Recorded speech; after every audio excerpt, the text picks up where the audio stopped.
నమస్కారం. సిటీ కృష్ణతేజ వార్తలకు స్వాగతం. ఇక వార్తలోని వివరాలు. శ్రీనివాస మంగాపురం శ్రీ కళ్యాణ వెంకటేశ్వర స్వామి వారి ఆలయంలో జూన్ 30వ తేదీ నుండి జూలై 2వ తేదీ వరకు జరగనున్న సాక్షాత్కార వైభవోత్సవాలను పురస్కరించుకుని గురువారం వేడుకగా కోయిల్ ఆళ్వార్ తిరుమంజనం నిర్వహించారు. ఈ సందర్భంగా తెల్లవారుజామున సుప్రభాతంతో స్వామివారిని మేల్కొలిపి తోమాల సేవ, కొలువు, పంచాంగ శ్రవణం నిర్వహించారు. ఉదయం 7:30 నుండి 11:30 గంటల వరకు కోయిల్ ఆళ్వార్ తిరుమంజనం చేపట్టారు. ఇందులో ఆలయ ప్రాంగణం, గోడలు, పైకప్పు, పూజా సామగ్రి తదితర అన్ని వస్తువులను నీటితో శుద్ధి చేశారు. అనంతరం నామకోపు, శ్రీచూర్ణం, కస్తూరి పసుపు, పచ్చాకు, గడ్డ కర్పూరం, గంధం పొడి, కుంకుమ, కిచిలిగడ్డ తదితర సుగంధ ద్రవ్యాలు కలగలిపిన పవిత్ర జలాన్ని ఆలయమంతటా ప్రోక్షణ చేశారు. మధ్యాహ్నం 12:30 గంటల నుండి భక్తులను దర్శనానికి అనుమతించారు. కాగా ఈ ఆలయాన్ని తాళ్లపాక అన్నమాచార్యుల మనుమడు శ్రీ చిన్న తిరుమలయ్య పునరుద్ధరించారు. ప్రకృతి వైపరీత్యాలకు, యవనుల దండయాత్రలకు లోనై శిథిలమైన ఈ గుడి గోపురాలను పునర్నిర్మించి శ్రీ వెంకటేశ్వర స్వామి వారికి నిత్య పూజా నైవేద్యాలను ఏర్పాటు చేసి ఉత్సవాలు, ఊరేగింపులను చిన్న తిరుమలయ్య నిర్వహించినట్లు 22 మార్చి 1540 సంవత్సరం నాటి శాసనం చెబుతోంది. అర్చకులు శ్రీ సుందరరాజస్వామి వారి నుండి 1967లో తిరుమల తిరుపతి దేవస్థానంలో వారు చేపట్టి శ్రీ వైఖానస ఆగమోక్తంగా దేవాలయ పునరుద్ధరణ, భక్తులకు వసతులు, నిత్య దిట్టం ఏర్పాటు చేసి శ్రీ కళ్యాణ వెంకటేశ్వర స్వామి వారిని దర్శించుకునే అవకాశం కల్పించారు. 1981 నుండి శ్రీ కళ్యాణ వెంకటేశ్వర స్వామి వారికి నిత్య కళ్యాణం, సాక్షాత్కార, బ్రహ్మోత్సవ వైభవాలను నిర్వహిస్తున్నారు. సాక్షాత్కార వైభవోత్సవాల్లో భాగంగా జూన్ 30వ తేదీన రాత్రి 7 నుండి 8 గంటల వరకు పెద్దశేష వాహనంపై, జూలై 1వ తేదీన రాత్రి 7 నుండి 8 గంటల వరకు హనుమంత వాహనంపై శ్రీ కళ్యాణ వెంకటేశ్వర స్వామి వారు విహరించనున్నారు. జూలై 2వ తేదీ సాయంత్రం 6:30 గంటల నుండి 7 గంటల మధ్య లక్ష్మీహారాన్ని ఆలయ ప్రదక్షిణగా అలంకార మండపంలోనికి తీసుకురానున్నారు. అదే రోజు రాత్రి 7 నుండి 8:30 గంటల వరకు ఆలయ 4 మాడ వీధుల్లో గరుడ వాహనంపై విహరించి భక్తులను కటాక్షించనున్నారు స్వామివారు. కాగా జూలై 3న పార్వేట ఉత్సవం జరగనుంది. జూలై 3వ తేదీన ఉదయం తోమాల సేవ, కొలువు, పంచాంగ శ్రవణం, సహస్రనామార్చన, సాత్తుముర, అనంతరం ఉదయం 7 నుండి 11 గంటల వరకు ఉత్సవమూర్తులు పార్వేట మండపానికి వేంచేపు చేస్తారు. ఉదయం 11 గంటల నుండి మధ్యాహ్నం 2 గంటల మధ్య పార్వేట ఉత్సవం జరగనుంది.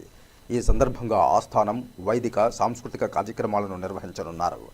సాక్షాత్కార వైభవోత్సవం, పార్వేట ఉత్సవం సందర్భంగా జూన్ 26న, జూన్ 30 నుండి జూలై 3వ తేదీ వరకు నిత్య కళ్యాణోత్సవం, జూన్ 26 నుండి జూలై 3వ తేదీ వరకు తిరుప్పావడ సేవ, జూలై 2న అష్టోత్తర శతకలశాభిషేకం, జూలై 1వ తేదీన స్వర్ణ పుష్పార్చన సేవలను రద్దు చేసింది టీటీడీ.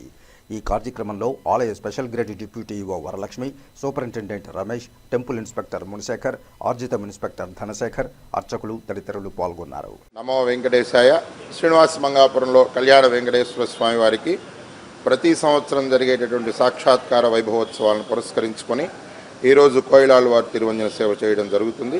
దాంట్లో భాగంగానే దేవాలయంలోని అంతర్భాగాన్ని, దేవాలయం చుట్టూ ఉండేటటువంటి భాగమును, అలానే స్వామివారికి నిత్యం కైంకర్యంలో ఉపయోగించేటటువంటి వస్తు ద్రవ్యములను అన్నింటినీ శుద్ధి చేస్తూ ఈ వైభవోత్సవ పురస్కృతంగా స్వామివారికి జరిగే వైభవంకి తార్కాణంగా ఈ కోయిల్ ఆళ్వార్ తిరుమంజన సేవ 18 రకాలైనటువంటి సుగంధ ద్రవ్యములతో ఉండే లేపనాన్ని స్వామివారు ఉండేటటువంటి గర్భాలయము, తర్వాత ఉండేటువంటి అంతరాలయము, అర్ధమండపం వరకు కూడా ఈ తిరుమంజన సేవను చేస్తూ స్వామివారికి వైభవోత్సవ పురస్కృతంగా స్వామివారికి జరిగే ఉత్సవ ప్రారంభ సరళిని ఈ కోయిల్ ఆళ్వార్ తిరుమంజన సేవతోటి ప్రారంభం చేయటం ఎప్పుడు అనూచారంగా వస్తున్నటువంటి విషయం. దాంట్లో భాగంగానే కోయిల్ అంటే దేవాలయము, ఆళ్వార్ అంటే భగవంతుడు, తిరుమంజనము, తిరుమై అంజనము అంటే ద్రవ్య సేవ అని ఉండేటటువంటి అర్ధతత్పరతోటి ఈ కోయిల్ ఆళ్వార్ తిరుమంజన సేవా కార్యక్రమం పూర్వం నుంచి అనూచారంగా తిరుమల తిరుపతి దేవస్థానం వారు దేవాలయ అంతర్భాగము, ద్రవ్యములను అన్నింటినీ శుద్ధి చేయడం కోసం ఏర్పాటు చేసినటువంటిది. దీని కృతంగా స్వామివారికి జరిగేటటువంటి నిత్యకట్ల కైంకర్యాలను పూర్తి చేస్తూ ఈ తిరుమంజన సేవ అయిన తర్వాత భక్తులకి అందరికీ కూడా శ్రీవారి దర్శన భాగ్యాన్ని కల్పించడం యథాతథంగా జరుగుతున్న విషయం. దీన్ని గమనిస్తూ దీని తర్వాత 30 నుంచి 3వ తేదీ వరకు జరిగేటటువంటి వైభవోత్సవాల్లో భక్తులందరూ పాత్రులవుతూ శ్రీవారి అనుగ్రహానికి పాత్రులు కాగలరు. నమో వెంకటేశాయ. స్మార్ట్ సిటీలో మంజూరు కాబడిన పనులు, పురోగతిలో ఉన్న పనులను పూర్తి చేయాలని స్మార్ట్ సిటీ చైర్మన్ మరియు జిల్లా కలెక్టర్ డాక్టర్ ఎస్ వెంకటేశ్వర్ అధికారులను ఆదేశించారు. Tirupati smart city board of డైరెక్టర్ల 39వ సమావేశాన్ని స్మార్ట్ సిటీ చైర్మన్ మరియు జిల్లా కలెక్టర్ అధ్యక్షతన బుధవారం కలెక్టరేట్ నుండి వీడియో కాన్ఫరెన్స్ ద్వారా నిర్వహించారు. స్మార్ట్ సిటీ మంజూరు కాబడిన పనులను, ఇంకా పురోగతిలో ఉన్న 14 పనులను పూర్తి చేయాలని జిల్లా కలెక్టర్ సంబంధిత అధికారులను ఆదేశించారు. 6MV solar project, integrated command and control project త్వరగా పూర్తి చేయడానికి చర్యలు తీసుకోవాలన్నారు. ప్రస్తుతం నిధుల కొరత ఉన్నందున వీలైనంత మేరకు మున్సిపల్ కార్పొరేషన్ నిధుల నుండి కొంత మొత్తం కేటాయించి పనులు పూర్తి చేయాలని జిల్లా కలెక్టర్ డాక్టర్ ఎస్ వెంకటేశ్వర్ ఆదేశించారు. ఈ సమావేశంలో స్మార్ట్ సిటీ డైరెక్టర్లైన సిఇఓ మరియు MD N Maurya, SP Harshavardhan Raju, engineer in chief Prabhakar Rao, independent డైరెక్టర్లు doctor Ramachandra Reddy, doctor Ramasri, engineering అధికారులు, స్మార్ట్ సిటీ అధికారులు పాల్గొన్నారు. ఏపీయూడబ్ల్యూజే 36వ రాష్ట్ర మహాసభల్లో చిత్తూరు జిల్లా జర్నలిస్టులు పాల్గొన్నారు. ఒంగోలు పట్టణంలో జరుగుతున్న ఏపీయూడబ్ల్యూజే 36వ రాష్ట్ర మహాసభల్లో రాష్ట్ర అధ్యక్షుడు ఐవి సుబ్బారావుతో చిత్తూరు జిల్లా జర్నలిస్టులు కేఎం అశోక్ కుమార్ తదితరులు పాల్గొన్నారు. కాగా బుధవారం జరిగిన సమావేశంలో కృష్ణతేజ ఛానల్ చిత్తూరు ప్రతినిధి కేఎం అశోక్ కుమార్ శాలువా కప్పి పుష్పగుచ్చాన్ని అందించి ఘనంగా సత్కరించారు. శ్రీకాళహస్తి ఎంఈఓ కార్యాలయం వద్ద మా బడే మాకు కావాలంటూ గ్రామస్తులు నిరసన వ్యక్తం చేశారు. శ్రీకాళహస్తి ఎంఈఓ కార్యాలయం వద్ద మా పాఠశాలే మాకు కావాలంటూ శ్రీకాళహస్తి మండలం వేడాం గ్రామస్తులు నిరసన చేపట్టారు. మా బడి మాకు కావాలి, విలీనం వద్దు, మా బడి ముద్దు అంటూ నినాదాలు చేశారు. పాఠశాల విలీనం వల్ల కలిగే ఇబ్బందులను ఎంఈఓ భువనేశ్వర్కి గ్రామస్తులు తెలియజేసి వినతిపత్రం అందజేశారు. అనంతరం గ్రామస్తులు మాట్లాడుతూ దశాబ్దాల కాలం చరిత్ర కలిగినటువంటి తమ పాఠశాలను మెట్టకండ్రిక వద్ద ఉన్న బీసీ కాలనీలోకి మార్చడం వల్ల తీవ్ర ఇబ్బందులు ఎదుర్కొంటామని ఆవేదన వ్యక్తం చేశారు. వర్షాకాలంలో వాగులు, కాలువలు పొంగి పొర్లుతాయని, అంతేకాక చెట్లు విరిగిపడే అవకాశాలున్నాయని, అటువంటప్పుడు తమ పరిస్థితి ఏంటని ప్రశ్నించారు. ప్రస్తుతం ఉన్న ఎక్కడ చూసినా అఘాయిత్యాలు ఎక్కువవుతున్న నేపథ్యంలో అంత దూరం తమ పిల్లలను పంపించలేమని, జరగరానిదేమైనా జరిగితే ఎవరు సమాధానం చెబుతారని ప్రశ్నించారు. పిల్లలను చదువైనా నిలిపేయడానికి వెనకాడబోమని వారు తెలిపారు. చదువులకు దూరం చేసే విలీనాన్ని ప్రభుత్వం పునరాలోచించాలని వారు కోరారు. ఈ కార్యక్రమంలో వేడాం గోపి, వెంకటకృష్ణయ్య, సోమశేఖర్, నాగరాజు, మల్లికార్జున్, దిలీప్ రెడ్డి, శ్రీనివాసులు, శ్యామలమ్మ, రాధమ్మ తదితరులు పాల్గొన్నారు. 3 కిలోమీటర్ల పిల్లలు మా ఇళ్ళకి వస్తారని మేము చందాలు వస్తాం పొద్దున పోతే. ఈ సాయంకాలానికి మా పిల్లలు మా ఇల్లు జారుతుందని మాకు నమ్మకం లేదు సార్. కాబట్టి మా ఊళ్ళో మా బడి మా పంచాయతీలోనే ఉంటే మా పిల్లలకి మాకు సౌకర్యంగా ఉంటుందని మేము కోరుకుంటామన్నాం సార్. మేము ఈ పంచాయతీ కాకుండా ఏరేదేడు మా పిల్లలు మార్చినారంటే మాకు అవసరమే లేదు. ఆ బళ్ళు మా పిల్లలు ఎండలోనే పెట్టుకుంటాము. ఇంకో ప్రభుత్వం వచ్చినప్పుడు ఎవరైనా మాతో మాట్లాడినారంటే ఓటేయమని అప్పుడు చెప్పుకుంటాం. మా పిల్లలకు చదువు లేకపోయినా పర్వాలేదు సార్. నేను చెప్పే మాట మాకు మాత్రము మా బళ్ళోనే మా పంచాయతీలోనే మాకు ఉండాలి. ఇప్పుడు 30-40 సంవత్సరాలు నాకు పెళ్ళవి. అప్పటి నుంచి చిన్న చిన్న పిల్లలు, పెద్ద పిల్లలు అంతా చదివిన వాళ్ళు ఉన్నారు. లేదు మా పిల్లలు కూడా 7 సంవత్సరాలు 7వ తరగతి వరకు ఉండింది. ఈ రోజు 1, 2 ఆపేసి 3, 4, 5 మెట్టకండిలో చేరమంటే మాకైతే ఇష్టం లేదు. ఏడాంలో స్కూల్ మాత్రం మా స్కూల్ మాకే కావాలి, మా ఊర్లో స్కూల్ మాకే కావాలి అని మేము ఇక్కడ వరకు వచ్చి మాట్లాడుతున్నాము. ఇక్కడ కాదంటే కూడా ఎమ్మెల్యే కాడికి పోతాము. ఎమ్మెల్యే కాదంటే కూడా కలెక్టర్ వరకు కూడా పోతాము. పోయి తీసుకొచ్చి మా స్కూల్ ని మా ఊర్లో తీసుకునే బాధ్యత మాకున్నది. కాబట్టి మేమెంత దూరం అయినా పోవాలనుకుంటున్నాము. మా స్కూల్ మాకే కావాలి. మా పిల్లల కోసం మేము ఎంత దూరం అయినా పోతాం. కానీ మిట్టకండికైతే మేము పంపించలేదు. అన్ని సౌకర్యాలు మా ఊర్లోనే ఉన్నాయి. పంచాయతీ మా ఊర్లో ఉన్నప్పుడు స్కూల్ కూడా మా ఊర్లోనే ఉండాలి కదా. స్కూల్ లేకుండా పంచాయతీ ఎందుకో, అందుకనేసి ఏడాంలో పంచాయతీ కాబన్నది. కాబట్టి శ్రీకాళహస్తి మండలం వేడాం పంచాయతీ స్కూల్ తరలించడం జరిగింది. మోడల్ స్కూల్ అనే పేరుతో స్కూల్ తరలిస్తున్నారు. గత 100 సంవత్సరాల చరిత్ర కలిగినటువంటి ఈ స్కూల్ ని వేడాం పంచాయతీలో ఉన్నటువంటి బీసీ కాలనీ దగ్గర ఆ స్కూల్ ఏర్పడి 10 సంవత్సరాలు కాలేదు. అదే మోడల్ స్కూల్ ని వేడాం తయారు చేయొచ్చు కదా. ఈ విధంగా ఇది రాజకీయ కుట్ర అనుకుంటాను నేను. ఇంతకు ముందు ఏంటంటే పశువుల హాస్పిటల్ ఉంది, దాన్ని తరలించారు. వేడాం పంచాయతీ ఉంది, ఆ పంచాయతీ అదే విధంగా మెకానిక్ తరలించారు. మార్చి పెట్టుకోండి పంచాయతీ అంటే మెకానిక్ పంచాయతీ పెట్టుకోండి. వీళ్ళు రాజకీయాలు చేస్తారు. చాలా ఇది బాధాకరం అనిపిస్తుంది వేడాం పంచాయతీ మొత్తం సంబంధించి. కాబట్టి మా స్కూల్ మాకే కావాలా. ఆ మోడల్ స్కూల్ అయితే ఆ స్కూల్ వచ్చింది. అన్ని వసతులు ఉన్నాయి, బాత్రూమ్ ఉన్నాయి, వాటర్ ఉన్నాయి, మొత్తం మంచి బిల్డింగ్ ఉంది, అన్నీ ఉన్నాయి. కాబట్టి మొన్న వచ్చిన స్కూల్కి ప్రిఫరెన్స్ ఇవ్వడం కరెక్ట్ కాదు. మా స్కూల్కి ఇవ్వండి. ఆ మోడల్ స్కూల్ ఎక్కడే పెట్టి ఏర్పాటు చేసి మా పిల్లల భవిష్యత్తుని కాపాడాలని చెప్పేసి కోరుకుంటున్నాం. స్టార్ట్ అయిందో అప్పటి నుంచి మా వేడంలో స్కూల్ అనేది ఉంది. ఈ స్కూల్ కి చుట్టుపక్కల 15-20 కిలోమీటర్ల నుంచి పిల్లలు వచ్చి చదువుకోవడం జరిగింది. గతంలో ఇది ఎంపీ యూపీ స్కూల్, ప్రాథమిక ఉన్నత పాఠశాల, 7th క్లాస్ వరకు ఉంది. మాకు జెడ్పీ హై స్కూల్ శాంక్షన్ అవడంతో 6th 7th తీసుకెళ్లి జెడ్పీ హై స్కూల్లో మెర్జ్ చేశారు.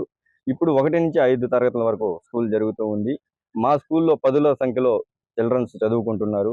అటువంటి స్కూల్ని మా స్కూలే కాకుండా మా చుట్టుపక్కల ఉన్నటువంటి గ్రామాలు వెస్టై కాలనీ కానివ్వండి, అరుంధతివాడ కానివ్వండి, ఎస్సీ కాలనీ కానివ్వండి, వేడెం ఇవన్నీ తీసుకెళ్ళి ఎక్కడో కొండ ప్రాంతంలో మారుమూల ప్రాంతంలో ఉన్నటువంటి బీసీ కాలనీ స్కూల్లో మెర్జ్ చేయడం అనేది ఇది చాలా బాధాకరము.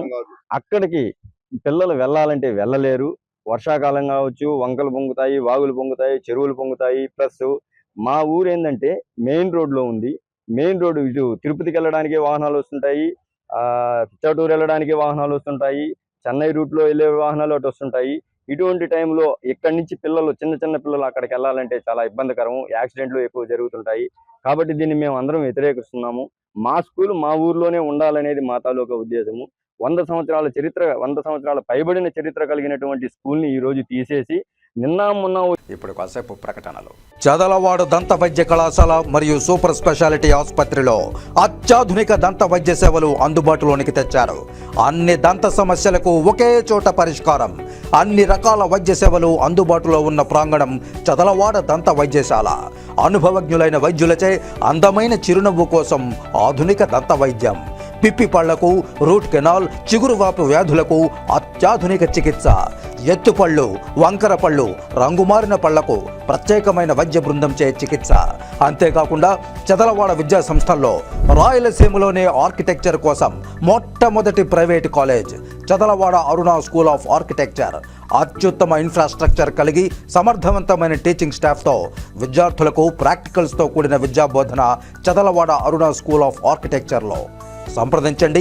చదలవాడ కృష్ణతేజ దంత వైద్య కళాశాల, రేణుగుంట రోడ్, తిరుపతి. తిరిగి వార్తల్లోకి స్వాగతం. గూగుల్ సంస్థ వైస్ ప్రెసిడెంట్ తోట చంద్రశేఖర్ టీటీడీ ఎస్వి ప్రాణదాన ట్రస్టుకు గురువారం నాడు ₹1 కోటి విరాళంగా అందించారు. ఈ మేరకు దాత తిరుమలలోని టీటీడీ చైర్మన్ క్యాంపు కార్యాలయంలో చైర్మన్ బిఆర్ నాయుడుకు విరాళం చెక్కును అందజేశారు. ఈ సందర్భంగా దాతను చైర్మన్ బిఆర్ నాయుడు అభినందించారు.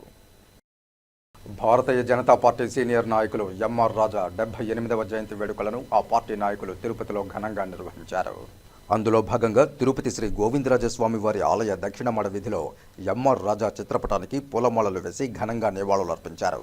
అనంతరం భక్తులకు, పేదలకు పండ్లు పంపిణీ చేశారు. ఈ సందర్భంగా బీజేపీ సాంస్కృతిక విభాగం జిల్లా అధ్యక్షులు గుండాల గోపీనాథ్ రెడ్డి మాట్లాడుతూ ఎంఆర్ రాజా ఎలాంటి పదవి ఆశించకుండా పార్టీ కోసం అహర్నిశలు శ్రమించిన గొప్ప నాయకుడని కొనియాడారు.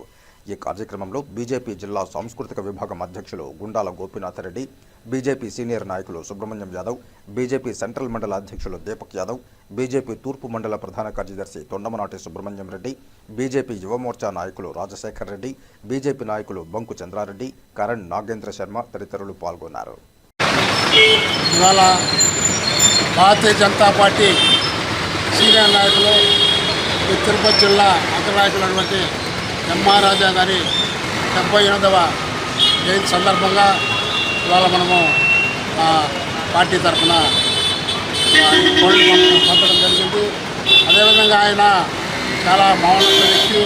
వారు కానీ కుటుంబీకులు కానీ వాళ్ళ పరిస్థితులు సరిలేనప్పుడు భారతీయ జనతా పార్టీ అగ్రనాయకులు కొంతమంది వచ్చినప్పుడు ఇక్కడ వాళ్ళ ఇంటి దగ్గర వసతులు ఏర్పాటు చేయడము, అదేవిధంగా భోజన వసతులు ఏర్పాటు చేయడము వాళ్ళు కానీ వాళ్ళ కుటుంబీకులు చేశారు.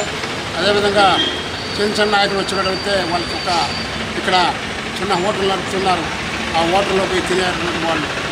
అదేవిధంగా భారతీయ జనతా పార్టీ కోసం ఆర్ఎన్ఎస్లు పనిచేసి ఆయన యొక్క ఆశ కోసం మనంతా పనిచేయాలని అవకాశం ఉన్న మీడియా వారికి ధన్యవాదాలు చెప్తాం.